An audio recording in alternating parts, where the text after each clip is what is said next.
Chers auditeurs de Radio Matania, c'est le moment de la prédication et celle que j'ai la joie d'introduire est une prédication du pasteur Claude Missindibazi qui a pour texte le suivant, Lévitique chapitre 1, les 17 premiers versets. Et pour thème, celui-ci, accepté par Dieu. Accepté par Dieu est une prédication qui nous permettra d'accepter et de comprendre la présente citation. Seul le sang précieux de Jésus-Christ donne accès à Dieu dans ce monde et dans le monde à venir. Cette prédication nous permettra également d'avoir un focus sur la présence de Dieu et un enseignement sur le tabernacle. C'est une prédication qui est dans sa version écrite et d'ores et déjà disponible sur notre site www.eglisematania.com.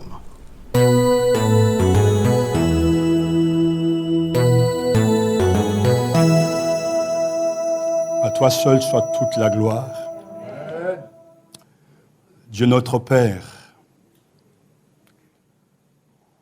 nous te demandons ta bénédiction à l'écoute de ta parole, car toi seul peux faire toute la différence. Nous te demandons ta lumière pour chasser nos ténèbres. Nous te demandons, Seigneur, la force et la puissance de l'esprit de vérité pour chasser nos mensonges. Donne-nous de te glorifier en écoutant avec joie et sérieux ta parole. Fais en sorte que ce temps de communion avec toi, par ta parole, soit un moment d'adoration, de contemplation et de reconnaissance. Nul ne peut venir à toi, Seigneur Jésus, tu l'as dit, si le Père qui t'a envoyé ne l'attire. Et toi, tu le ressusciteras au dernier jour. Et nul ce matin ne peut dire que Jésus est Seigneur, si ce n'est par le Saint-Esprit. Nous reconnaissons ainsi notre incapacité et nous avons besoin de ta puissance. Je ne peux convaincre personne. Toi seul peux le faire par la puissance de ton esprit. Donne gloire à ton nom et fais que ta parole ait une bonne et belle course. Au nom de Jésus-Christ, notre Seigneur et Sauveur. Amen. Ouvrons nos Bibles et lisons le premier chapitre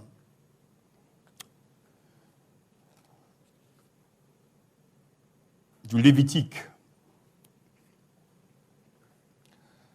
Lévitique chapitre 1, versets 1 à 17. Accueillons la parole de Dieu. Yahvé appela Moïse, et de la tente du rendez-vous lui parla et lui dit, « Parle aux Israélites, tu leur diras quand l'un de vous présentera une offrande à Yahvé, vous pourrez faire cette offrande en bétail, gros ou petit. Si son offrande consiste en un holocauste de gros bétail, il offrira un mâle sans défaut.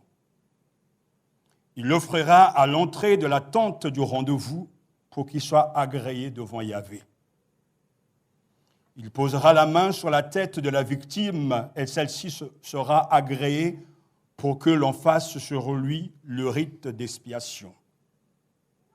Puis il immolera le taureau devant Yahvé, et les fils d'Aaron, les prêtres, offriront le sang. Ils le feront couler sur le pourtour de l'autel qui se trouve à l'entrée de la tente du rendez-vous.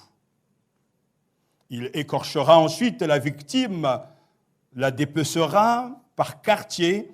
Les fils d'Aaron, les prêtres, apporteront du feu sur l'autel et disposeront du bois sur ce feu. Puis, les fils d'Aaron, les prêtres, disposeront quartier, tête et graisse au-dessus du bois placé sur le feu de l'autel. L'homme lavera dans l'eau les entrailles et les pattes, et le prêtre fera fumer le tout à l'autel. Cet holocauste sera un mets consumé en parfum d'apaisement pour Yahvé. Si son offrande consiste en petit bétail, agneau ou chevreau offert en holocauste, c'est un mâle sans défaut qu'il offrira. Il l'immolera sur le côté nord de l'autel devant Yahvé, et les fils d'Aaron, les prêtres, feront couler le sang sur le pourtour de l'autel. Puis il le dépecera par quartier, et le prêtre disposera ceci, ainsi que la tête et la graisse, au-dessus du bois placé sur le feu de l'autel. L'homme lavera dans l'eau les entrailles et les pattes, et le prêtre offrira le tout qu'il fera fumer à l'autel. Cet holocauste sera un mets consumé en parfum d'apaisement pour Yahvé. Si son offrande à Yahvé consiste en un holocauste d'oiseaux, il offrira une tourterelle ou un pigeon. Le prêtre l'offrira à l'autel, et en pinçant le cou, il arrachera la tête, ce qu'il fera fumer à l'autel, puis le sang en sera exprimé sur la paroi de l'autel. Il en détachera alors le jabot et le plumage. Il les jettera du côté est de l'autel, à l'endroit où l'on dépose les cendres grasses. Il fondra l'animal en deux moitiés, une aile de part et d'autre, mais sans le séparer. Le prêtre fera alors fumer l'animal à l'autel sur le bois placé sur le feu. Cet holocauste sera un mets consumé en parfum d'apaisement pour Yahvé. Amen. Amen. Amen. Asseyez-vous. J'aimerais faire 2 remarques avant de méditer ce chapitre. D'abord, je rends grâce à Dieu de la grâce qu'il m'a donnée de pouvoir lire et mieux comprendre ce livre. Tous les ans, j'ai pris pour habitude de lire une fois l'Ancien Testament et 2 fois le Nouveau Testament. Et tous les ans, je suis toujours bloqué avec ce livre. En fait, je ne l'aimais pas. Mais la grâce de Dieu a travaillé pour qu'aujourd'hui j'apprécie énormément ce livre. Car j'y ai découvert plus qu'avant mon Seigneur et mon Sauveur. La deuxième remarque, c'est que lorsque nous venons dans la maison de Dieu, l'on vient avec ses problèmes et ses fardeaux, ses soucis et ses problèmes. Et l'un des pièges que Satan arrive à mettre en place, c'est de nous détourner de ce qui est essentiel. Peut-être que cette semaine, tu as eu des problèmes avec ton épouse ou ton mari. Peut-être que tu es triste parce que tu es seul. Peut-être que tu as des problèmes au travail, des soucis avec tes proches ou tes enfants. Peut-être que tu as des problèmes d'argent, de maladie. Et lorsque l'on vient dans la maison de Dieu, on vient avec tous ces problèmes. Et on s'attend à ce que le prédicateur nous donne un calmant ou un médicament pour solutionner nos problèmes. Et c'est là un piège, car nous sommes facilement à l'écoute de ce qui va dans le sens de nos problèmes que ce qui va dans le sens de Dieu. Nous disons facilement « Amen ». à la prédication, lorsque cette prédication nous parle que Dieu est notre berger, on dit Amen. Que Dieu va nous guérir, on dit Amen. Que Dieu va nous aider, on va dire Amen. Mais nous sommes très lents à dire Amen quand Dieu nous dit tu es un pécheur et tu as besoin de ma grâce. Le piège de Satan, c'est de nous détourner de ce qui est important. Et de croire que la vie chrétienne, ce n'est qu'un parcours de victoire. C'est faux. Le chrétien connaît aussi la vallée de l'ombre de la mort. Mais toute la différence et la grandeur de l'évangile, c'est que quels que soient nos problèmes, ce qui est important, ce qui est essentiel, ce n'est pas être comme des David, des Gédéons, mais de savoir que Dieu marche avec nous. Et ce matin, j'aimerais attirer votre attention sur sans doute le message le plus important pour vous. Parce que Dieu est le Saint d'Israël. J'ai été surpris par ces deux derniers cantiques que nous avons chantés. Rien n'a plus de splendeur. Je me tiens dans la présence de Dieu. Quel que soit le souci, quels que soient nos problèmes, quelles que soient nos difficultés, la chose la plus importante est d'avoir une bonne relation avec le Seigneur. Car si vous êtes préoccupé par les biens matériels, tout cela va passer. Mais la vie avec Dieu demeurera éternellement et cette vie commence avec Dieu. C'est pour cela que ce matin, j'aimerais que nous acceptons cette bonne nouvelle que Dieu nous donne, à savoir que seul le sang précieux de Jésus-Christ donne accès à Dieu dans ce monde et dans le monde à venir.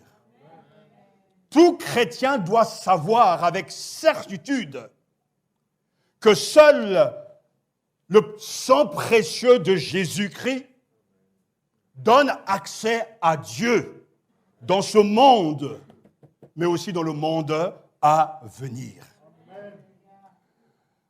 Ce livre est un livre qui nous parle de la sainteté de Dieu.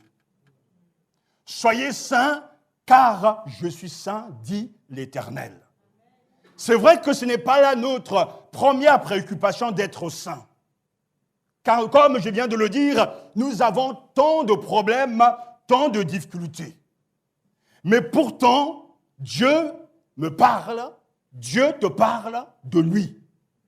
Et il est le Saint d'Israël. Le Lévitique nous fait réaliser combien nous sommes impurs, combien l'impureté même nous habite, combien même si nous le voulons de toutes nos forces, nous sommes impropres par nature à la sainteté de Dieu. Le Lévitique est une réponse à la question qui a longtemps même tourmenté le réformateur Martin Luther. Comment trouverais-je un Dieu favorable? Le Lévitique montre donc comment s'approcher de Dieu, vivre avec lui et demeurer dans sa présence, sa réalité, sa sainteté. Soyez saints, car je suis saint. Et le livre s'ouvre avec ce premier verset qui parle de Dieu qui prend la parole. Yahvé appela. Nous avons là les premiers mots de ce livre si important qui commence avec un « et » en hébreu, « vav ». Et Yahvé appela. C'est la troisième fois dans l'Ancien Testament que Dieu appelle Moïse. Ce que c'est très important, c'est qu'il va dire. D'abord, Exode chapitre 3, lorsque Dieu se montre à Moïse, on connaît bien l'épisode du buisson ardent. Yahvé appela Moïse et il le rencontre pour lui confier la mission d'aller libérer son peuple. Ensuite, Exode chapitre 19, un moment clé. Tous les chrétiens qui lisent la Bible doivent savoir ces choses. Quand Dieu dit à Moïse, monte, viens près de moi, où? Sur le mont Sinaï. Pour y faire quoi? Pour y recevoir les 10 commandements, Exode chapitre 20. Et c'est la 3e fois que Dieu parle. Et il dit à Moïse, il appela Moïse de la tente du rendez-vous. Pourquoi j'insiste sur ce point? Parce que Dieu, avant, a parlé dans le désert, en haut de la montagne. Mais cette fois-ci, Dieu parle d'où? De la tente, du tabernacle, du lieu de rendez-vous. Ça veut dire que Dieu est présent déjà au milieu de son peuple. Le peuple qu'il a libéré, le peuple qu'il aime, Dieu marche avec eux, Dieu les accompagne et Dieu leur donne la victoire. C'est la vérité la plus importante justement pour les Israélites.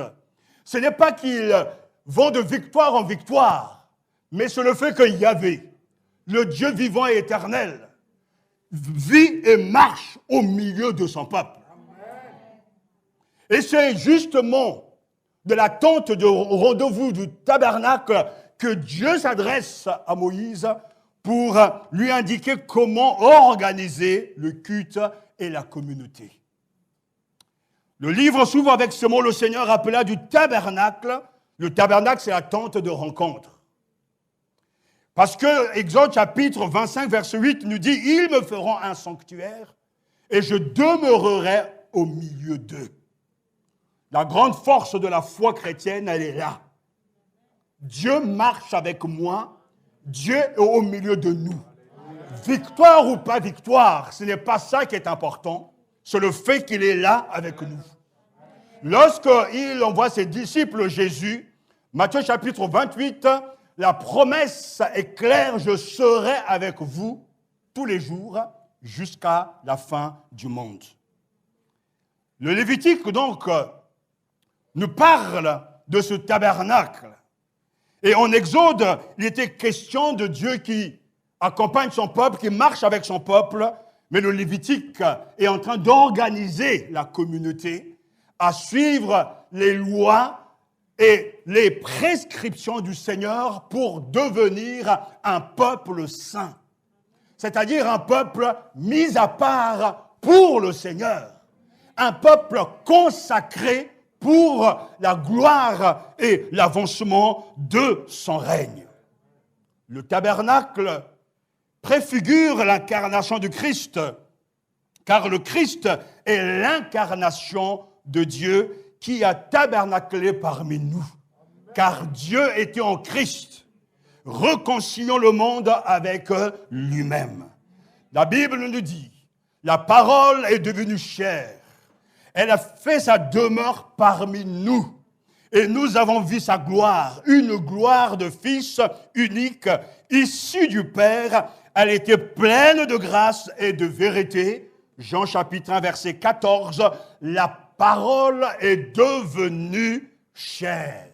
C'est-à-dire, existence humaine a fait sa demeure, a dressé sa tente parmi nous. Christ est notre vrai tabernacle. Alors que jadis, les hommes devaient donc s'approcher de Dieu et se présenter devant Dieu, nous avons celui qui est notre tabernacle, notre tente, et c'est en Christ que nous rencontrons Dieu et Dieu nous rencontre.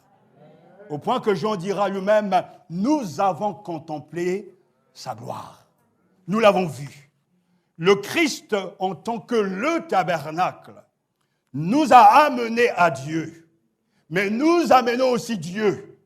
C'est lui qui, dans sa propre chair, est devenu le lieu de rencontre entre le croyant et le Seigneur vivant.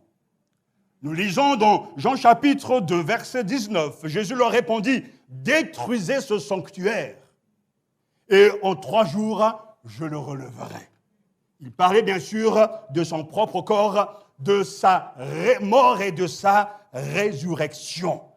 Aujourd'hui, Dieu nous parle par Jésus, en Jésus, avec Jésus, et il ne parle et il ne communie avec nous qu'en lui.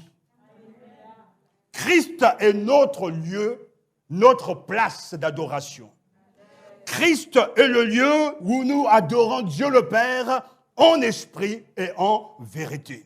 Jean chapitre 4, Christ nous donne accès à Dieu, car la Bible dit, et par lui, nous avons les uns et les autres accès auprès du Père dans un même esprit.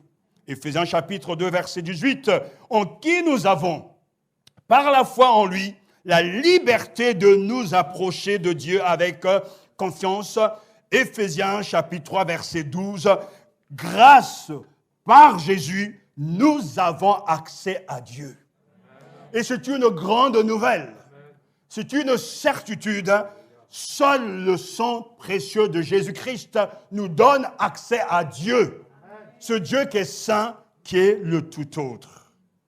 C'est pour ça que la Bible nous exhorte par lui, offrant sans cesse à Dieu un sacrifice de louange, c'est-à-dire le fruit des lèvres qui confessent son nom. Hébreux chapitre 13, verset 15, « Approchez-vous de lui, pierre vivante, rejetée par les hommes, mais choisie et précieuse devant Dieu. » 1 Pierre chapitre 2, verset 4. Es-tu en communion avec lui? En Christ, nous avons la possibilité de dialoguer avec Dieu. Nous avons le privilège de rencontrer Dieu. En effet, Christ aussi est mort une seule fois pour les péchés, lui juste pour des injustes, afin de vous amener à Dieu. Mis à mort selon la chair, il a été rendu vivant selon l'esprit. 1 Pierre chapitre 3, verset 18. C'est une réalité. Seul Jésus nous donne la possibilité de parler, de communier avec le Dieu vivant et vrai. Dieu parle. Il s'adresse à Moïse. Moïse devient le porte-parole de Dieu. Et il lui donne les instructions. Avec lorsque quelqu'un parmi vous fera approcher, quand, si quelqu'un décide de s'approcher de moi. Et c'est là vraiment la portée de ce que Dieu veut faire. Si quelqu'un veut s'approcher de moi, que doit-il faire?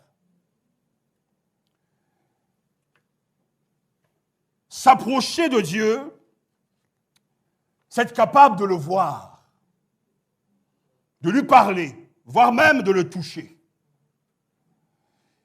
On peut parvenir à cette intimité avec Dieu au moyen d'une offrande.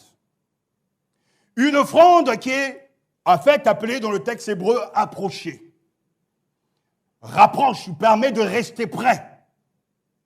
Si quelqu'un veut s'approcher de Dieu, il doit venir avec une offrande. Et d'ailleurs, quiconque s'approchait de Dieu sans offrande s'exposait à la mort. Lévitique chapitre 16, versets 2 à 3. L'offrande est le moyen de s'approcher de Dieu. L'offrande nous permet de nous approcher de Dieu, mais Dieu aussi s'approche de nous quand on accepte l'offrande. D'où justement ce que Jacques nous dit, approchez-vous de Dieu. Comment? Avec l'offrande, et il s'approchera de vous. On ne s'approche pas d'un homme, d'une statue, mais on s'approche de Yahvé, le Dieu vivant et vrai. Ce Dieu qui est esprit, infini et éternel, immuable dans son être, le croyant peut s'approcher de lui grâce au moyen de cette offrande. Mais pourquoi offrir quelque chose au Dieu qui n'a besoin de rien?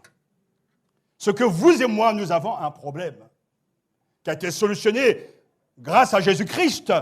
Ce que vous et moi, nous avons un problème avec un Dieu qui est saint. Un Dieu qui est le tout autre. Et il y a un gouffre incommensurable, un gouffre énorme entre Dieu et nous.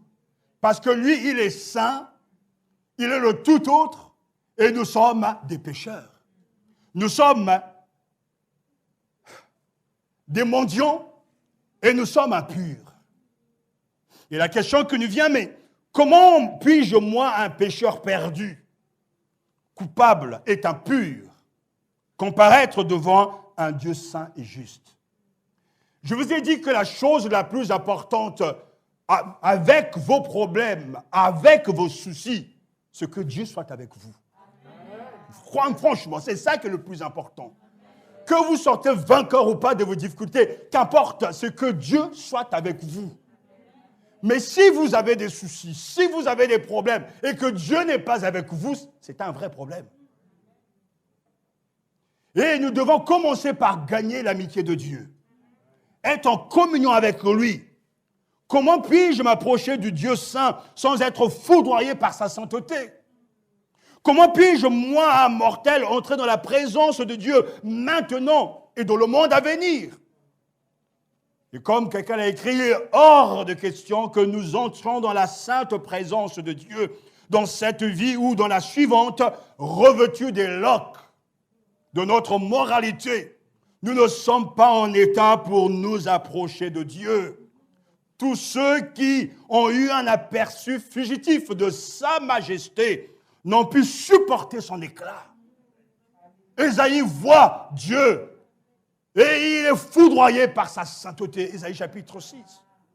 Lorsque Moïse au buisson ardent rencontre Dieu, il se prosterne car la sainteté de Dieu est sans pareil. Nous ne pouvons même pas imaginer, merci, ce que cela veut dire que Dieu est le tout autre.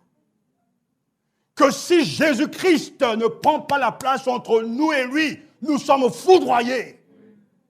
Parce qu'en nous, il n'y a rien de bon. En nous, il n'y a qu'impureté, mensonge, tromperie, hypocrisie. Comment puis-je, moi, un pécheur perdu et coupable, comparaître devant un Dieu saint et juste? Mais je ne le peux pas. Même Luther pouvait dire, comment trouverais-je un Dieu favorable? Et le Lévitique répond à ces questions.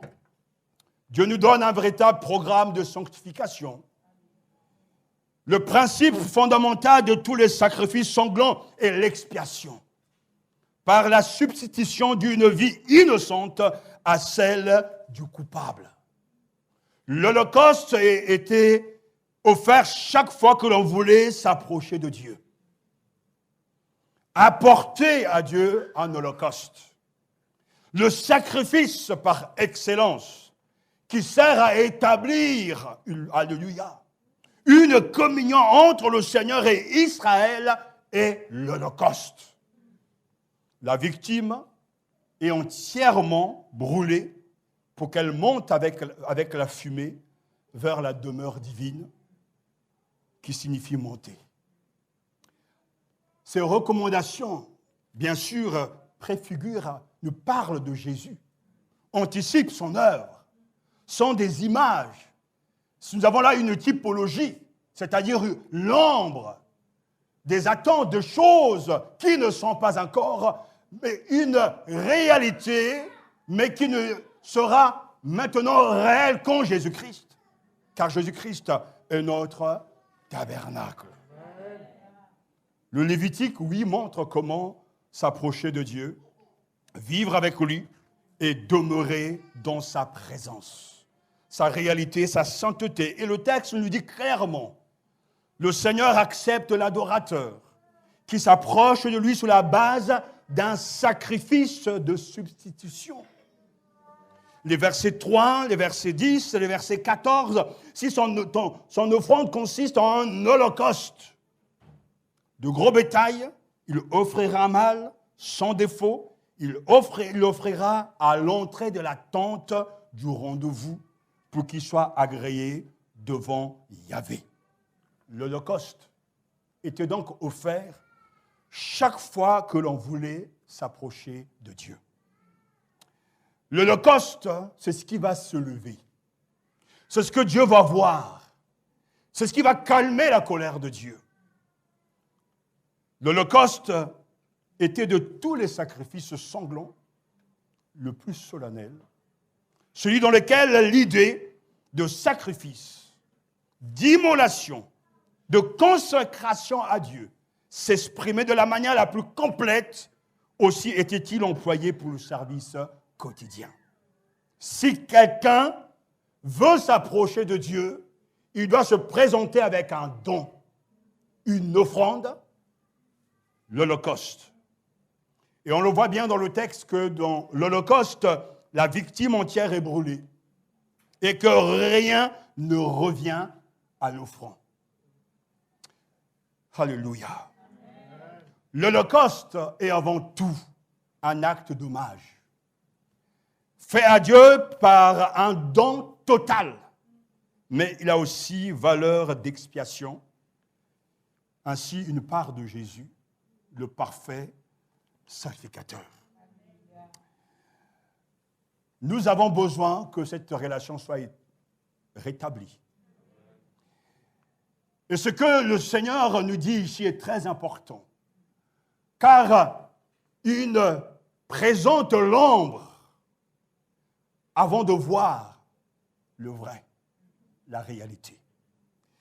Il est dit que lorsque l'on présente au Seigneur cet animal, il doit être sans défaut.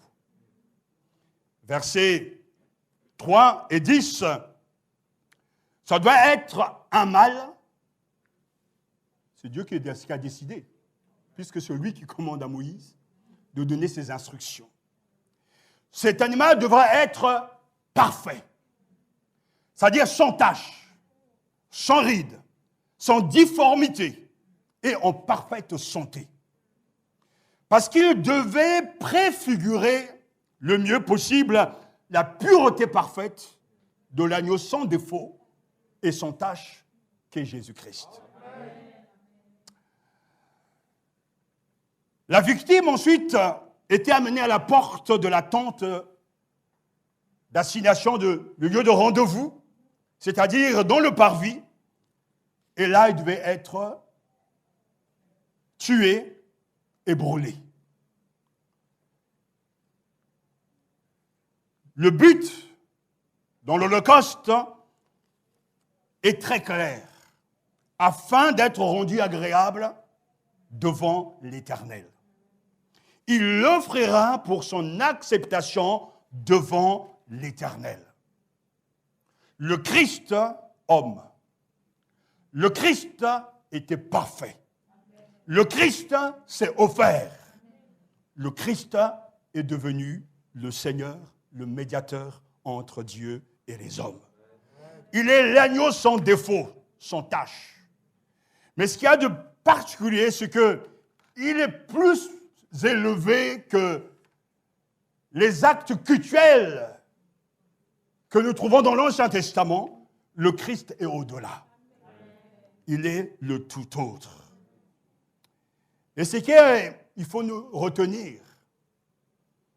En somme, Dieu exigeait la plus haute qualité à la portée de chaque Israélite. Dieu ne peut pas supporter ces dons sales. Dieu ne peut pas supporter des choses qui ne nous coûtent rien. Lorsqu'il décide de laisser approcher le croyant, nous devons lui offrir le meilleur. Et ce que nous devons lui donner, c'est un don sans tache. C'est un don entier. Car l'Holocauste montre bien que tout revenait à Dieu et que l'homme n'y gagnait rien. Le but de l'offrande, entrer dans la présence de Dieu. Le but, c'est que le Seigneur soit heureux. Il l'offrira afin d'être rendu agréable devant l'Éternel. Si ce matin seulement tu pouvais ressentir ta fausseté, ta saleté, tu vas te régaler de ce que je dis. Parce que le but, c'est qu'afin que Dieu soit rendu heureux d'être agréable à Dieu. Et si moi, je ne peux pas le faire, et tu ne peux pas le faire, ça doit donner de la grandeur à Jésus-Christ.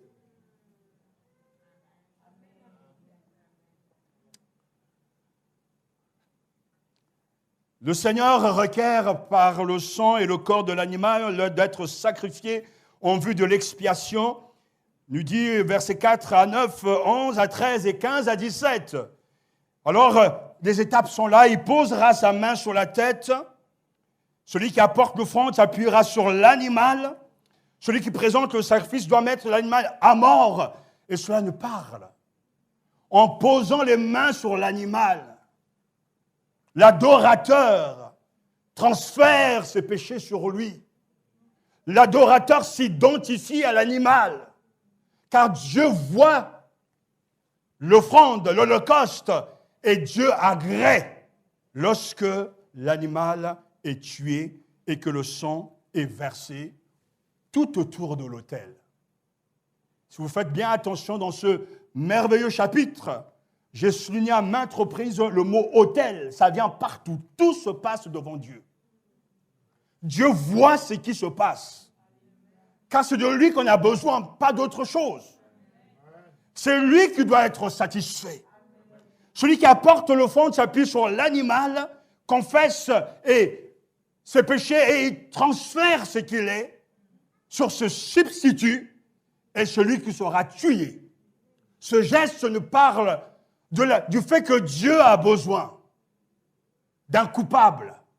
Dieu a besoin d'un innocent pour nous pardonner. Sans effusion de sang, il n'y a point de pardon.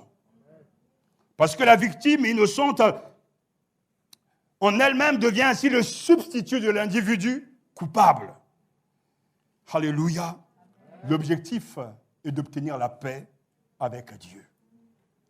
Jésus-Christ est celui que Dieu a destiné comme moyen d'expiation pour ceux qui auraient la foi en son sang, victime expiatoire, c'est-à-dire celui, grâce à sa mort, couvre nos péchés et permet à Dieu d'être avec nous et non pas contre nous. Mais cela est possible que lorsque le sang de l'animal coule, il doit être tué et ensuite le sang doit être versé sur l'autel. Romains chapitre 3, versets 24 et 26 nous dit « Et ils sont gratuitement justifiés par sa grâce, par le moyen de la rédemption qui est dans le Christ Jésus.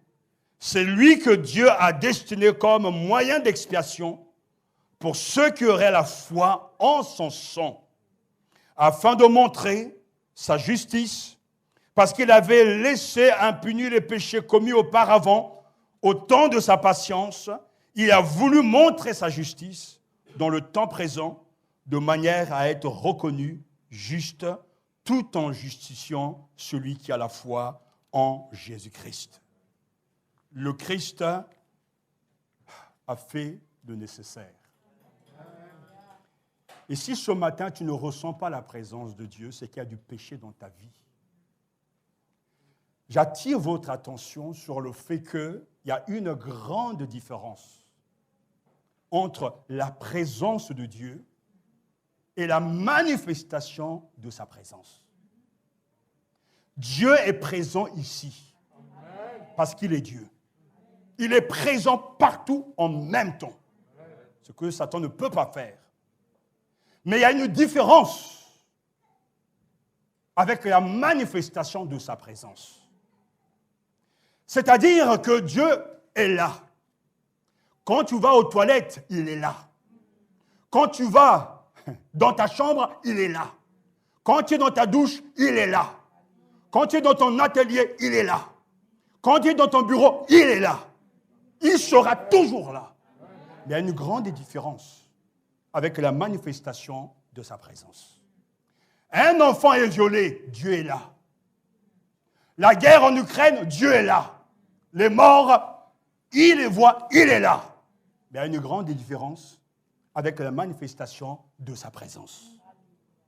Sa présence se manifeste seulement quand il a en face de lui un peuple, des croyants, qui sont consacrés et qui l'aiment et qui ont le cœur pur. 3 fois dans ma vie, j'ai vécu cette expérience de la présence de Dieu. Dieu a toujours été là. Mais il y a des moments importants où cette présence se manifeste en temps de réveil. Des moments dans la nuit où cette présence est comme une nuée que te couvre. Quelque chose que toi, tu ne peux pas comprendre, un mystère où Dieu se manifeste. Il le fait avec un but particulier, il ne le fait pas comme ça. Mais il le fait parce qu'il y a un message, il le fait parce qu'il y a un combat en vue, il le fait parce qu'il y a une épreuve, il le fait parce qu'il y a une mission, mais Dieu manifeste sa présence. Et quand sa présence se manifeste, les cultes sont devenus vivants. La puissance de la louange augmente. L'intensité de la louange augmente. Car le peuple de Dieu est conscient que Dieu est là. Ce n'est pas une question de miracle, mais c'est une question de communion personnelle avec le Seigneur. Et quels que soient tes problèmes, tes soucis, cherche d'abord à mettre de l'ordre dans ta vie, dans ton cœur, pour que lorsque les problèmes seront toujours là, Dieu te donne sa présence. Et là, tu seras fort. Tu seras victorieux, parce que c'est la victoire du chrétien, ce Dieu parmi nous. Il y a des gens qui ne peuvent pas goûter ce que je dis, parce que j'insiste sur le fait d'être consacré, de fuir le péché, de ne pas regarder à ses problèmes, mais de dire, Seigneur, même dans mes problèmes, je cherche ta face. Même dans mes difficultés, je regarde à toi. Parce que j'ai besoin de ta présence. J'ai besoin de ta présence. Alors que je traversais des moments difficiles, je me souviens, cette présence est descendue. C'est comme si une pluie venait sur moi. Dieu était là. Et mes pensées, mes sentiments, mon corps, mon esprit étaient habités par cette présence de Dieu. Et quand Jacob vivra cette expérience, il dira, en se réveillant de son sommeil, je ne savais pas que l'Éternel était là. Et l'Église aujourd'hui a besoin d'être sanctifiée. L'Église aujourd'hui a besoin de rechercher la sanctification, sans laquelle nul ne verra le Seigneur. Aujourd'hui, par sa grâce, je le dis en toute humilité, mes yeux spirituels voient le Seigneur. Depuis l'année passée, je vis une expérience spirituelle incroyable. Dieu est présent dans ma vie. Est-ce que ça résout mes problèmes? Mais non! Il n'est pas venu pour ça. Regardez les Israélites. Dieu était là. Le tabernacle, la maison de Dieu mobile, marchait avec eux. Et ils ont vu des miracles à ne plus en finir. Mais ils sont tous morts dans le désert. Comme quoi, même Dieu, on en a eu assez au point de vouloir les détruire. Et Moïse a dit, mais calme-toi. Si tu le fais, regarde les Égyptiens. Qu'est-ce qu'ils vont dire? Elle n'a même pas été capable de les amener à Canaan. Et Dieu s'est calmé. Parce qu'il y a des gens qui ils sont fatigants. On est fatigant avec Dieu. Mais ce qui est important, c'est que Dieu marche avec nous. Vous savez pourquoi j'ai la foi, l'espérance? C'est que l'Église appartient à Dieu. Elle ne pourra pas s'arrêter. Même si vous partez, même si l'on part, ça ne pourra jamais s'arrêter. Car Dieu marche au milieu de son peuple. Il est toujours là. L'Église a été attaquée, l'Église a été bousculée. On a l'impression que c'est fini, mais non. Le Seigneur, la résurrection, la vie, il recommence. Il souffle. Il donne la vie. Il envoie des missionnaires, des hommes qui sont envoyés par Dieu et qui sont avec Dieu. Mais si vous voulez goûter cette présence de Dieu, il faut vous mettre à part. Il n'est pas possible de se souiller tout le temps, de vivre dans les mensonges, de donner des demi-dons, des offrandes au Seigneur. Il faut tout le donner. L'Holocauste, c'est le seul sacrifice qui était consumé et qui donnait une bonne odeur à Dieu. Et Dieu était apaisé. Si quelqu'un veut s'approcher de Dieu, il doit reconnaître avec assurance et conviction que seul le sang de Jésus-Christ donne accès à Dieu. Dans ce monde et dans le monde à venir, rien que le sang de Jésus.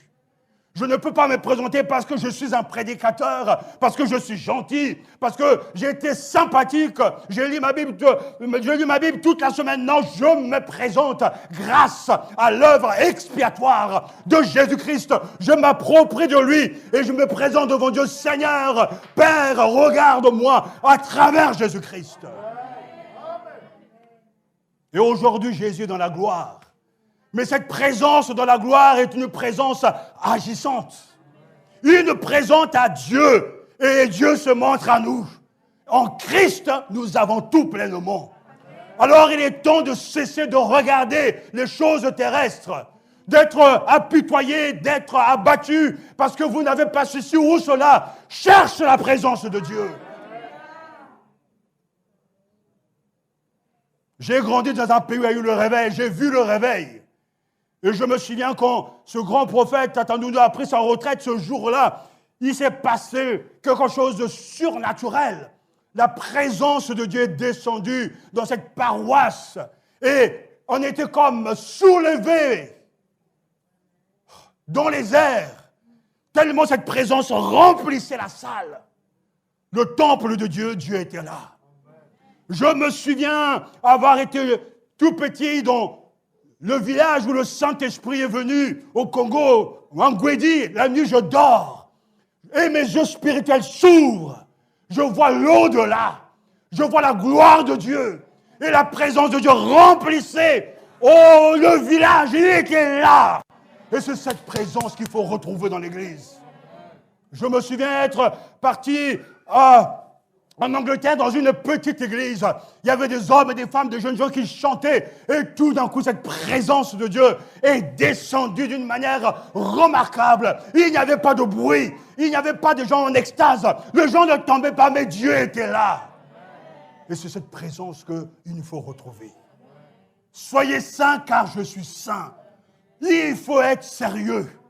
On ne peut pas goûter aux choses spirituelles tout en vivant dans l'infidélité, dans le péché. C'est comme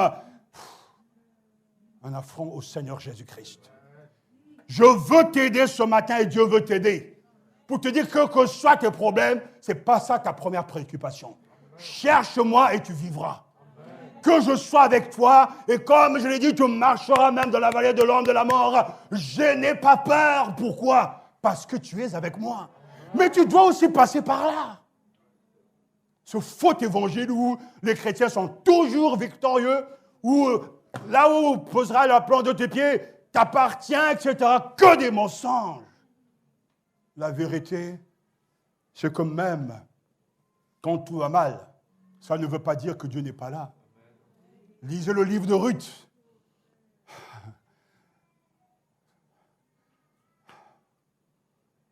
Nous voyons que même là, alors qu'il y a la détresse, la famine, Dieu est toujours présent. Alors qu'elle est abattue, amère, Dieu est toujours présent. C'est qui était amère. Ne m'appelez plus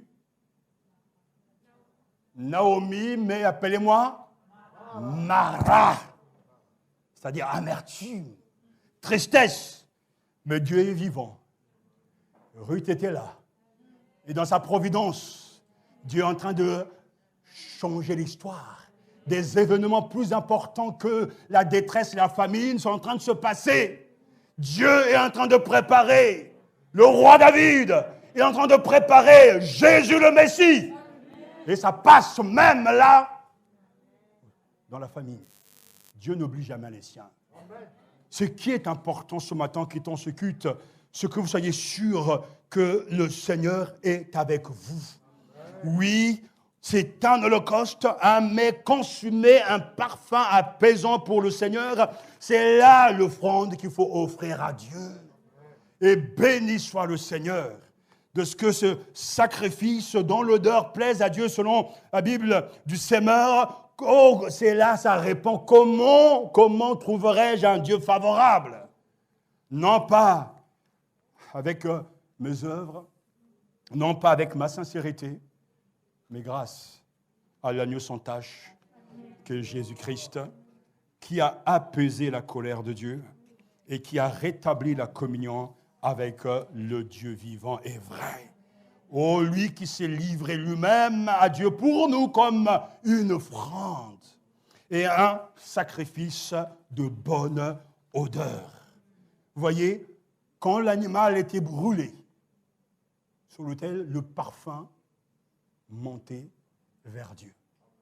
Et bien sûr, Dieu est esprit, mais l'image, c'est qu'il sent l'odeur et sa colère est apaisée. Ce qui est étonnant, et j'aimerais finir par ce point, parce qu'il est question d'un sacrifice dont l'odeur plaise à Dieu. C'est une offrande. Le même terme revient dans 2 Corinthiens chapitre 2, verset 15, où Paul reprend cette expression d'odeur agréable en disant « Oui, nous sommes pour Dieu comme un parfum du Christ. Parmi ceux qui sont sous la voie du salut et parmi ceux qui sont sous la voie de la perdition. » Éphésiens chapitre 5, verset 2 nous dit « Le Christ nous a aimés et a livré lui-même sa vie à Dieu pour nous comme une offrande et un sacrifice dont le parfum plaît à Dieu. » Alléluia. Et Philippiens chapitre 4, et c'est ça qui est très étonnant, verset 18, l'apôtre a écrit « J'atteste par cette lettre avoir reçu tous vos dons, et je suis dans l'abondance. Depuis qu'Épaphrodite me les a remis, je suis comblé. Ils ont été pour moi comme le doux parfum d'une offrande agréée par Dieu et qui lui fait plaisir. » Et ça attire notre attention. Paul a reçu de l'argent. Mais qu'est-ce qui se passe? Que ce don qui lui a été donné comme un holocauste est un don d'adoration. En fait, on voit bien qu'en donnant à Paul, au messager de Dieu, Paul entre dans la présence de Dieu, rend grâce. Et cette grâce est comme un parfum qui monte vers le Seigneur et qui plaît à Dieu. C'est pour ça que je vous donne un petit conseil. Donner un don à un serviteur de Dieu, c'est un acte d'adoration. Ce n'est pas écouter les pasteurs ou les prédicateurs, les missions qui vont dire « Donnez-moi, vous aurez une bénédiction ». Non, ne raisonnez pas comme ça. En donnant de l'argent, vous diminuez votre dépendance à l'argent. Vous êtes en train de plier le cou de l'égoïsme, si on peut parler comme ça, et vous êtes en train de susciter dans le cœur de celui qui le reçoit des actions de grâce qui vont monter vers Dieu et qui vont toucher le cœur de Dieu. C'est ça qui doit vous stimuler. Alors, comme j'ai dit, l'Holocauste, c'est le seul sacrifice où il faut tout donner. L'animal doit être sans tache, sans ride, un mâle, il doit être tué et le sang doit être versé pour que Dieu soit apaisé. En fait, on donne tout. Lorsque je donne mes offrandes, on les appelle aussi des offrandes, n'est-ce pas? Les dîmes, etc. Je suis là en train de montrer si je suis un vrai adorateur ou pas. Les gens qui sont radins ne peuvent jamais communier avec Dieu. L'offrande avec quel but? Ce don permettait de s'approcher de Dieu.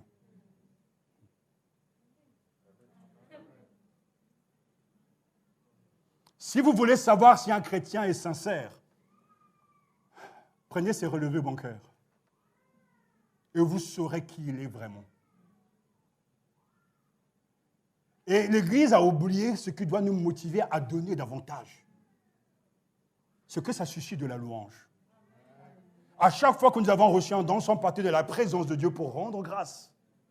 Et cette action de grâce monte vers Dieu. Et c'est tout bénéfice pour toi. Paul n'avait pas besoin de leurs dons. Et c'est lui-même qui l'explique dans ce texte. Il n'avait pas besoin de leurs dons, mais ils l'ont fait pour témoigner de leur amour pour le Seigneur. Ils n'avaient peu, mais ils ont donné suffisamment. Et ce don est comme une offrande qui monte vers Dieu. C'est pourtant pas dans le texte que nous venons de méditer, mais l'idée y est là. Le principe y est. Que nous devons donner et être généreux. Ne t'attends jamais, et c'est pour ça que quelquefois, ça te dit, mais quelqu'un me dit, mais pasteur, vous n'êtes pas sympathique, pourquoi vous ne priez pas pour moi? J'ai dit, mais quand tu es radin, pourquoi tu veux que je prie pour toi? Tu ne veux pas donner ton tout au Seigneur et t'attends que je fasse un miracle, je change ta situation par la prière parce que tu veux m'utiliser pour toi, pour que demain tu gagnes davantage pour encore aller te pervertir. Et j'aimerais plutôt passer un contrat avec eux. Au moment où nous allons intercéder, Dieu va écouter, donne plus de 50% de ce que tu vas recevoir. Ah non, pasteur, mais quand même, j'ai des problèmes. J'ai la famille, etc. Comme si Dieu ne le savait pas. C'est là où je vous disais tout à l'heure, c'est que le plus important, c'est que Dieu soit avec vous, mais que sa présence se manifeste. Frères et sœurs, soumettez-vous à Dieu. Résistez au diable et il fuira loin de vous. Approchez-vous de Dieu et il s'approchera de vous. Alléluia! Jésus-Christ représente pour nous l'Holocauste, s'offrant entièrement à Dieu dans sa mort. Ce sacrifice total du Christ est d'une agréable odeur à l'Éternel. Dieu est heureux. Il est satisfait. L'Holocauste est pour Dieu et pour Dieu seul. Et c'est pour ça que je disais, oh, ça m'a beaucoup plu parce que je dis, mais la présence de Jésus-Christ dans les cieux est agissante.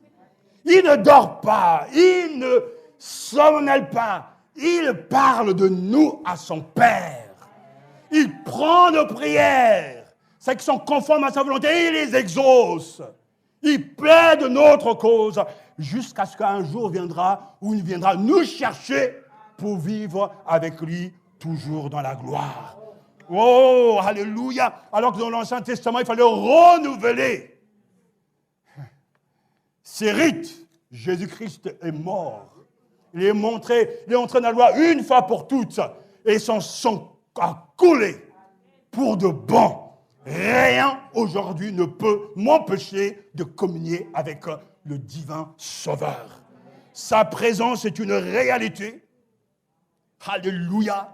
Sans la personne du Christ, le christianisme n'est rien. Une glose, une idéologie tout au plus. C'est qu'il faut penser, c'est le Christ. C'est qu'il faut faire, c'est lui. C'est qu'il faut croire, c'est lui. Vivre, c'est vivre de sa vie. Il est tout.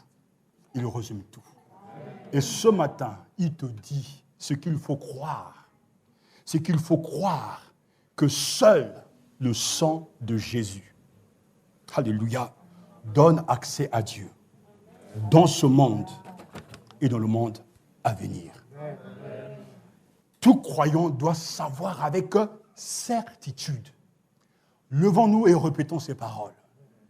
Tout croyant doit savoir avec certitude que seul le sang de Jésus-Christ donne accès à Dieu maintenant et dans le monde à venir.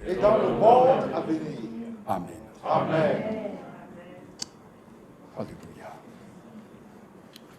Avant de prier, reprenons ce cantique. Rien n'a plus de splendeur. Parce que tout est là dans ce chant. Que le sang de Jésus.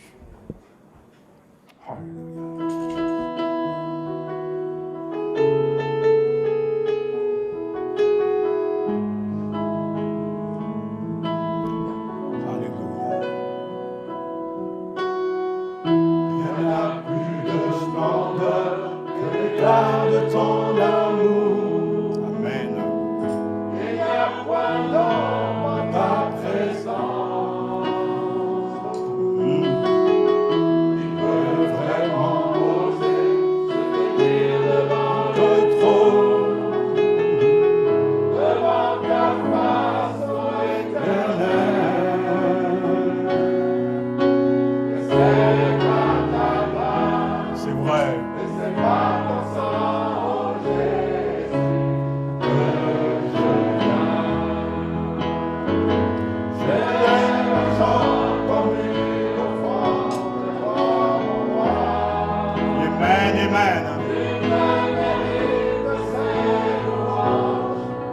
ici-bas.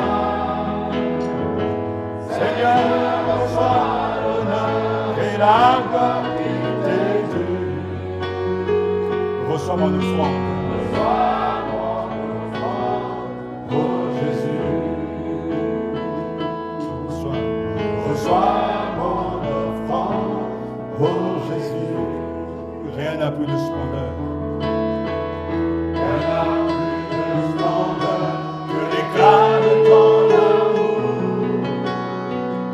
Il n'y a point d'ombre ta présence qui peut vraiment oser se tenir devant le trône, devant ta face, ô Éternel.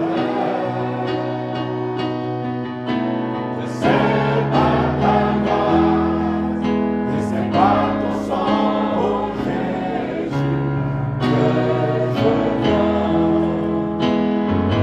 J'élève un chant pour lui offrande, et toi m'envoie. Amen. Il me mérite de ses louanges ici-bas. Seigneur, reçois la gloire qui t'est due. Reçois mon offrande, oh Jésus. Je lève un chant. Je lève un chant pour lui offrande, et toi m'envoie. Amen, amen. Ici-bas, Seigneur, reçois l'honneur et la gloire qui t'est due. Reçois mon offrande, oh Jésus. Reçois mon offrande, oh Jésus. Reçois mon offrande. Reçois mon offrande, oh Jésus. Mon offrande. Je vous exhorte, frères, par les compassions de Dieu, dit Paul, à offrir vos corps comme un sacrifice saint et agréable à Dieu, ce qui sera là votre culte. Ne vous conformez pas au siècle présent, mais soyez transformés par le renouvellement de l'intelligence. Alléluia. Afin de discerner quelle est la volonté de Dieu. Offrons à Dieu nos corps comme un sacrifice de louange et d'adoration. Mettons-nous à part ce matin pour Dieu. Ne nous souillons pas avec les gens de ce monde. Les activités dans le monde, les jeux dans le monde, les films dans le monde, les lectures dans le monde, sanctifiez-vous, mettez-vous à part, cherchez Dieu et vous le verrez. Même dans ce pays où la mort spirituelle gouverne tout, Dieu est là pour te rencontrer toi. Rendons grâce et prions les uns après les autres. L'homme naturel ne peut te plaire, Seigneur. Seul l'homme spirituel peut te plaire parce qu'il est en communion avec toi. Donne-moi de nourrir cet homme spirituel quotidiennement encore davantage, mon Dieu. De me séparer davantage, Seigneur, de ce monde. Des plaisirs peut-être même légitimes de ce monde. D'être entier avec toi, d'être vrai avec toi, mon Dieu. Je te demandais pardon, Seigneur, parce que ce n'est pas toujours ma recherche, Seigneur, de ta présence, la recherche de ta parole, la recherche de la prière. Mais je sais que tu vas m'aider parce que c'est mon désir. Et ton secours est indispensable. Alors je te bénis, je te loue et je te dis merci parce que tu vas faire grandir cet homme spirituel. Donne-nous à tous dans ce lieu, mon Dieu, de te rechercher davantage, de prendre plaisir en toi et que tu prennes plaisir en nous. Amen. Seigneur Jésus, à toi la gloire, à toi la louange, pour ton amour. Très souvent, tu nous as parlé dans cette église de la sanctification, du péché et tant d'autres choses. Et ce matin, Seigneur, tu nous parles encore. Ce matin, Seigneur, tu cherches encore à nous sauver. À toi la gloire, à toi la louange, Jésus, pour ton amour inlassable, Seigneur. Oh Seigneur Jésus, que ce matin, par la puissance de ton Esprit Saint, tu libères nos âmes, tu touches nos cœurs, que nous puissions comprendre ce matin cette parole qui vient de ton trône. Saint-Esprit, touche nos cœurs pour que nous puissions avoir une illumination ce matin, que nous ne puissions pas comprendre cette parole comme d'habitude, mais d'une manière différente. Seigneur, ouvre notre entendement, afin que, Seigneur, nous puissions comprendre ce que c'est que la sanctification. Seigneur, Jésus, nous te bénissons, car grâce à toi, nous pouvons nous approcher du Père. Alléluia. Grâce à toi, nous sommes justifiés, Jésus. Alors ce matin, nous voulons te dire merci pour le prix, le sacrifice payé à la croix, pour notre rachat, pour notre salut. Ce matin, Jésus, nous ne voulons pas continuer à jouer avec toi, avec ce prix payé pour nous. Ce matin, Jésus, nous demandons ta grâce, que ton Esprit Saint nous aide à te plaire, à faire de toi notre délice. Que ton Esprit Saint nous aide à vivre pour ta gloire, que nous puissions t'offrir des offrandes parfaites, sans tache, sans tache.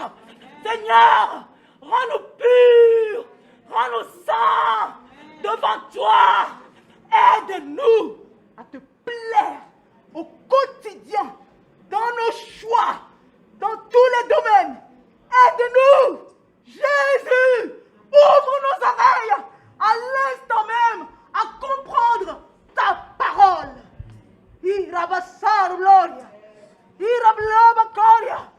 Tu détruis ces cœurs endurcis. Ce matin, ces cœurs qui ne cessent de raisonner avec ta parole, tu les détruis. Ce matin, tu libères pour la gloire de ton nom. Bénis ton serviteur. Continue de l'équiper. Continue, oh gloria, d'agir dans sa vie. Perfectionne-le comme tu le veux. Que ton nom soit glorifié, soit béni. Car dans cette église, ton armée est là et elle sera visible bientôt. À toi la gloire, à toi la louange, car tu as tes élus dans cette église et tu sauves. Alléluia, alléluia, alléluia.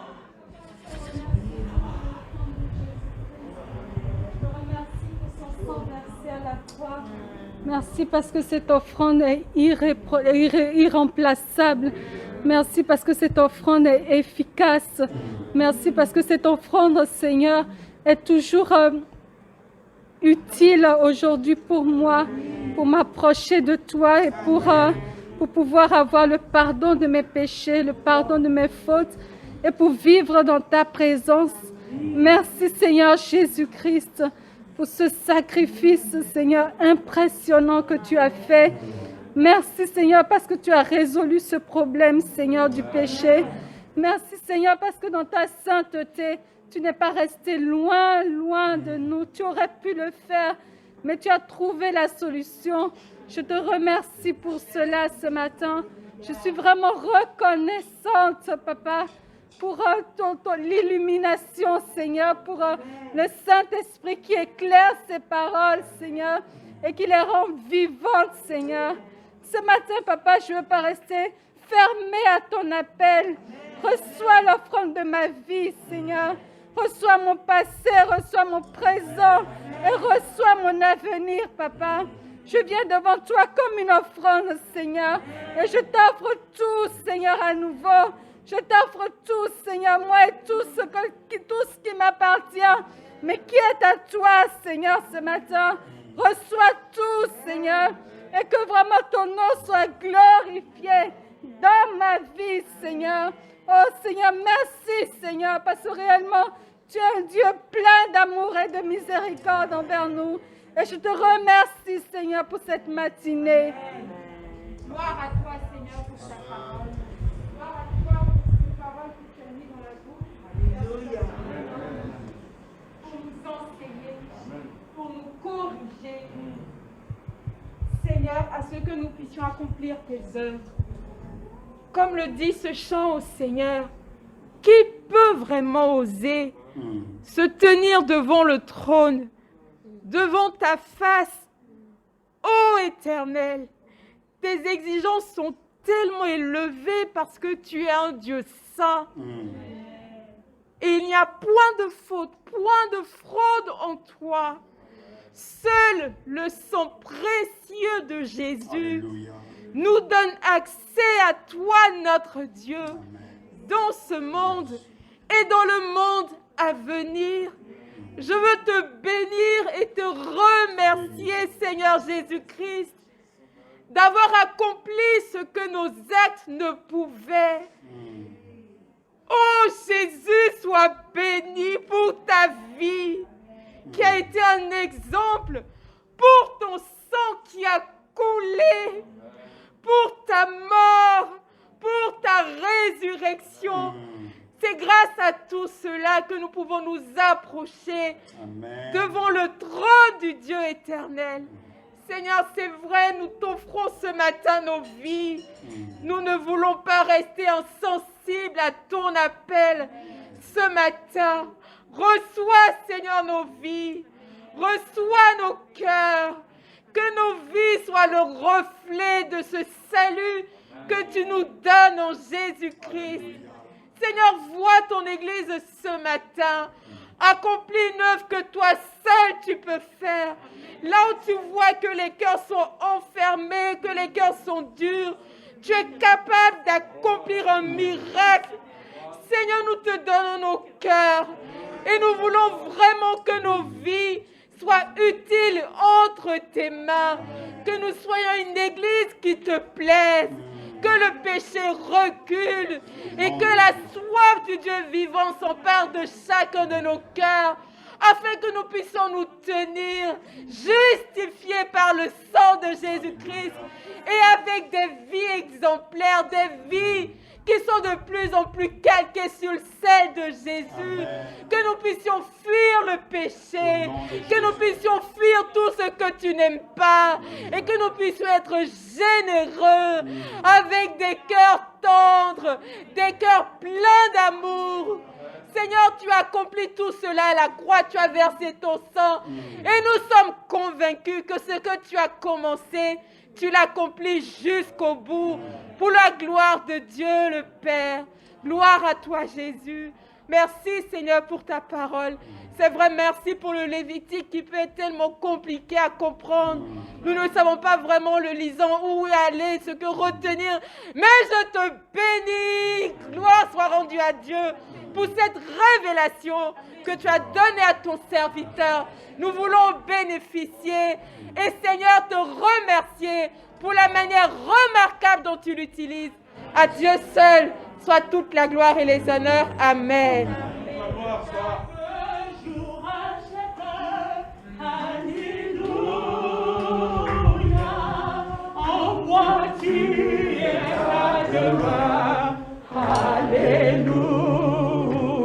Alléluia, que ma vie soit une fleur. Alléluia, un parfum pour toi, Seigneur. Alléluia. Oh, que chaque jour, à chaque heure, Alléluia. En moi tu es ta demeure. Alléluia. Que ma vie soit une fleur. Alléluia. Un parfum pour toi, Seigneur. Alléluia. Oh, alléluia. Alléluia. Alléluia. Un parfum pour toi, Seigneur. Alléluia. Oh, alléluia. Oh, alléluia. Alléluia. Un parfum pour toi, Seigneur.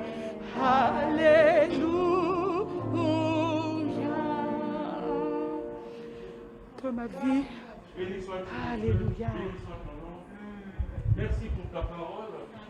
Merci pour l'inspiration, Seigneur, que tu as donnée à ton serviteur, le pasteur Claude, pour nous parler ce matin et peut-être dans les jours à venir de ces livres du Lévitique. Oui, comme je partage ce sentiment de ma sœur Colombe, que ce livre est pour moi d'un accès assez difficile. Parce que, oui, effectivement, on parle des oblations, des offrandes, du sang qui coule, du bouc, du veau, des animaux, tout autour de ton autel. Oui, ce n'est pas toujours facile à comprendre. C'est pourquoi je te dis merci. Merci parce que je commence à avoir assez de lumière dans l'écoute de cette explication de ton livre du Lévitique, Seigneur. Oui, Seigneur, tu es saint. Et pour que nous nous approchions de toi, il faut que nous soyons saints. Mais pour que nous soyons saints, il faut que nous obéissons à ta parole, Seigneur. Oui, ta parole, elle est instructive, Seigneur. Ta parole nous équipe pour toute œuvre bonne, Seigneur. Mais, Seigneur, nous devons être obéissants. Nous devons accepter cette parole, Seigneur. Que nous avancions d'un pas et que nous ne nous reculions pas de 2 pas. Que nous nous attachons aux choses de Dieu afin que nous soyons saints. Que nous obéissons à ta parole afin que nous soyons saints. Que nous nous conformons à ta volonté afin que nous soyons saints. Oui, nous devons fuir ce monde. Nous devons fuir les attraits de ce monde, Seigneur. Seigneur, seul toi es capable de nous aider. Seul ton esprit peut relever ces défis. À Dieu soit toute la gloire. Alléluia. Je cherche une église sans tache, ni ride, ni rien de semblable. C'est pour ça que ta parole nous a été donnée ce matin, afin que nous comprenions la valeur du sang de Jésus. Et nous te disons merci. Merci pour l'agneau immolé qui ôte le péché du monde. Merci pour cette compréhension que tu nous as donnée, que nous ne pouvons pas nous approcher du trône de la grâce par nos œuvres, mais par le sang de Jésus. Merci pour ce sacrifice, Jésus. Merci d'avoir accepté d'être allé à la croix pour me sauver, pour que je puisse m'approcher avec assurance. Merci pour cette grâce.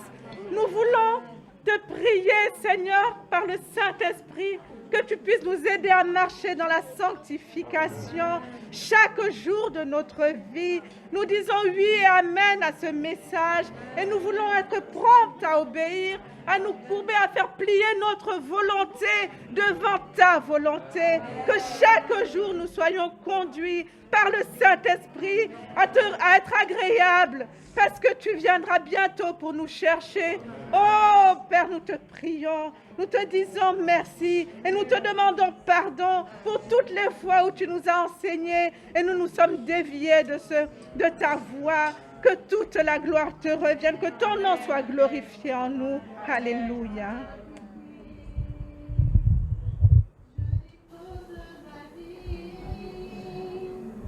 Bien qu'elle soit souillée, mais dans ce que tu veux, sonde mon cœur dans toute sa profondeur.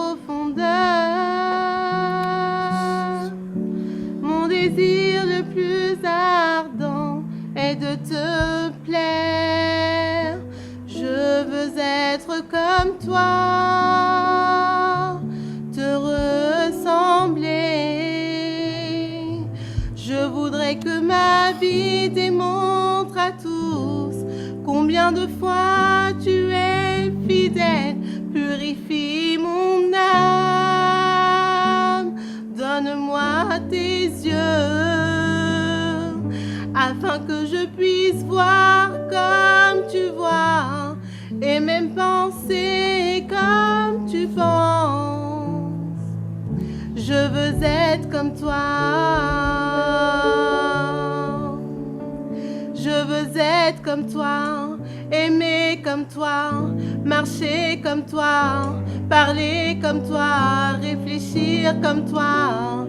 Oh Seigneur, oh Yahvé, aide-moi. Je veux être comme toi, aimer comme toi, parler comme toi, marcher comme toi, réfléchir comme toi. Oh Seigneur, oh Yahvé, aide-moi. Je veux être comme toi.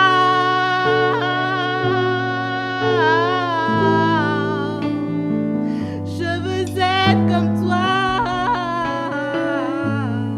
Alléluia. Oui Seigneur, je veux être comme toi, c'est vrai, tu nous as montré le chemin, la vérité et la vie. C'est par toi seul, Seigneur, que nous avons accès au Père. Combien de fois tu nous parles dans cette église, combien de fois tu nous montres le chemin. Et comme l'a dit ma sœur, nous nous en détournons, Seigneur, combien de fois. Seigneur, aide-nous, Seigneur. Aide-nous à penser, réfléchir, marcher, aimer, vivre comme toi, Seigneur. Que nous puissions, Seigneur, être ces temples, Seigneur. Que nous puissions être ces temples dans lesquels tu établis ta demeure, Seigneur. Que nous puissions être ces temples, Seigneur, où tu établis ta demeure, Seigneur.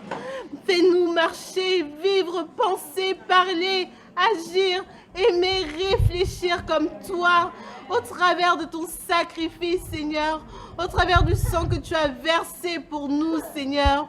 Donne-nous de nous sanctifier, donne-nous de nous détourner, donne-nous de nous éloigner, donne-nous, Seigneur, de nous mettre à part, Seigneur, que nous puissions être tes disciples, faire ce que tu fais, parler, dire ce que tu dis, Seigneur, au nom de Jésus et par ton Esprit Saint.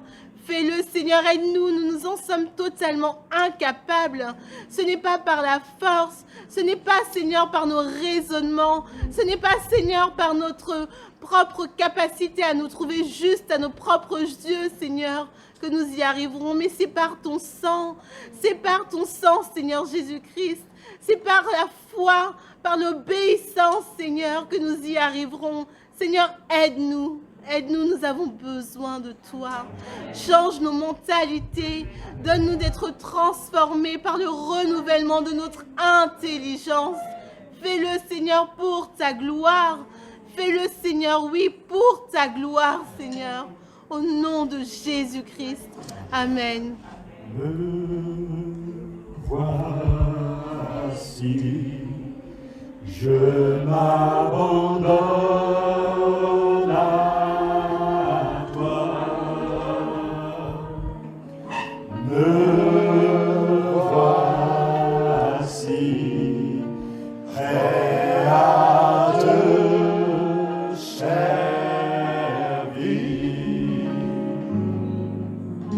Me voici, je m'abandonne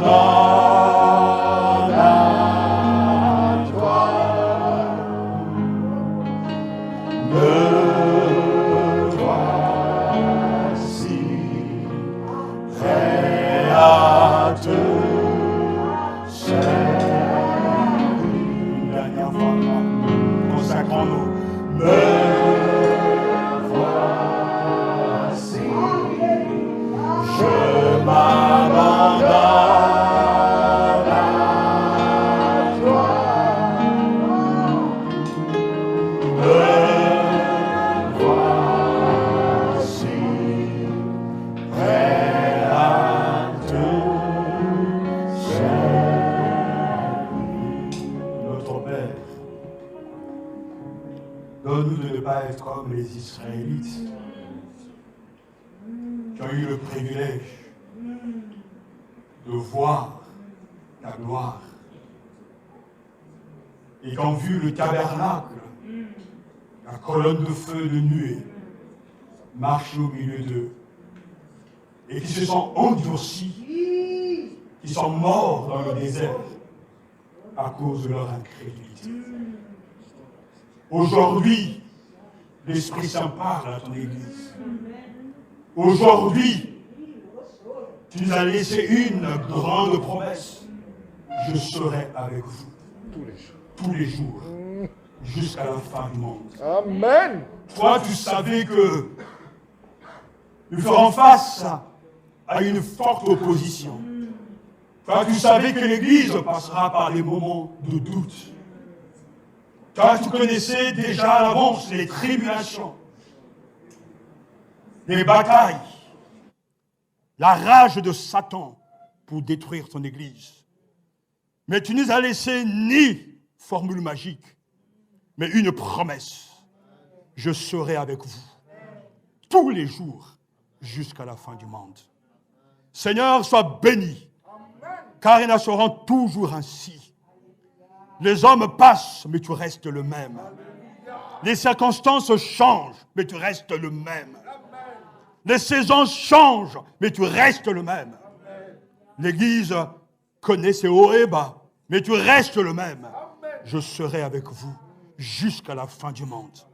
Seigneur, toi, tu entres dans la gloire. C'est là notre destinée. C'est là notre fin également. Nous entrerons aussi dans la gloire. Il ne peut pas en être autrement. Car là où tu es, c'est là que tu veux que nous soyons également. Père, je te rends grâce pour les combats au quotidien, pour des problèmes encore non résolus. Je te rends grâce parce que tout n'est pas toujours facile. Mais je sais une chose. Dès le début, tu as toujours été avec nous. Et je te rends grâce parce que même quand tu es silencieux, tu es toujours là. Je te rends grâce, même quand tu ne combats pas pour nous, dans l'immédiat, tu es toujours là. Je te bénis, Seigneur, pour la victoire de Jésus-Christ et pour le nom qui sont inscrits dans le livre de vie. Père, nous ne savons pas combien de temps nous reste sur cette terre. Peut-être des semaines, voire des mois ou des années.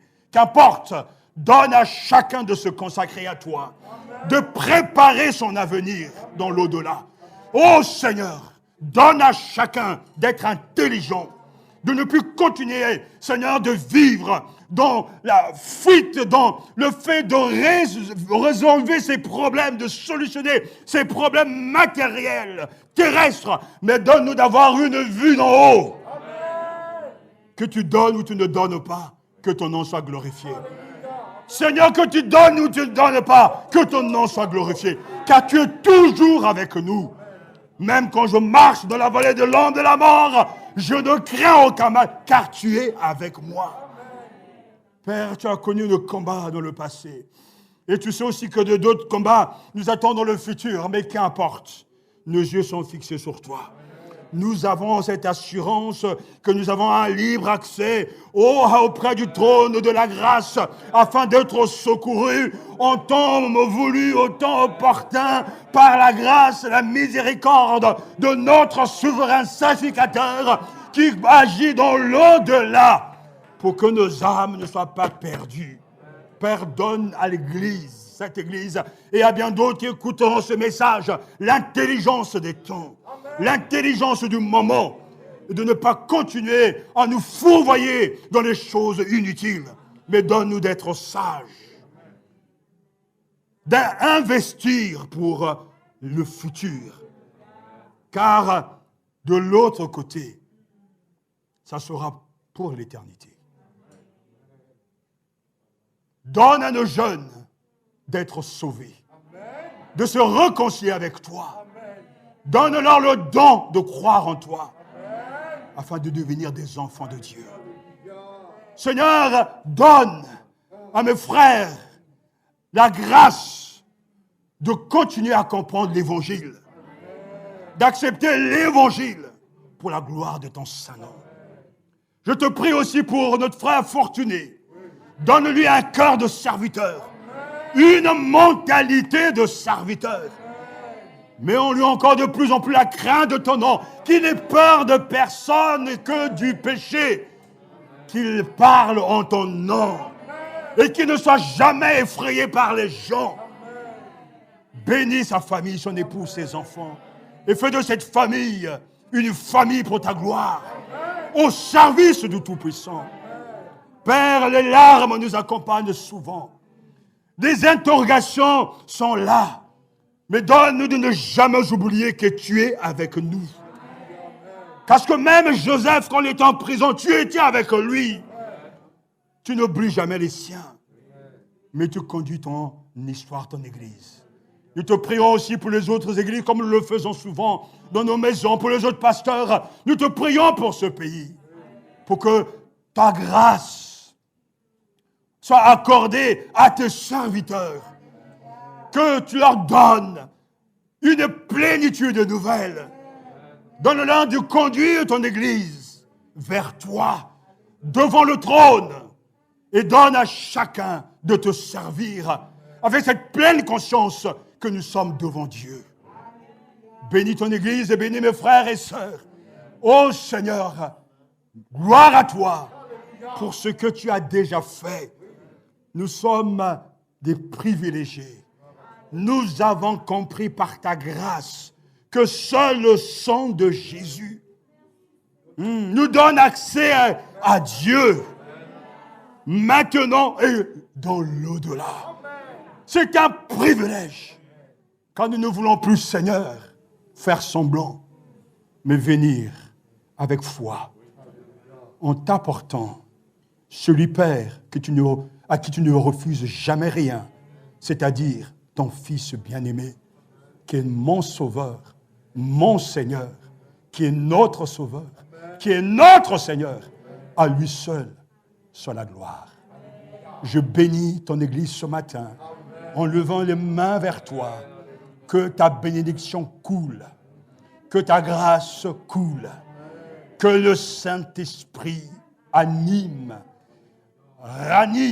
l'homme spirituel. Crée en eux une faim de toi. Crée en eux une soif de te rechercher. Ô Seigneur, donne-leur des cœurs consacrés. Mets sur leur front sainteté à l'Éternel. Donne-nous de te donner nos corps et que la grâce et la paix et la joie du Saint-Esprit nous soient communiquées. Au nom de Jésus-Christ, soyez bénis. Amen. Amen.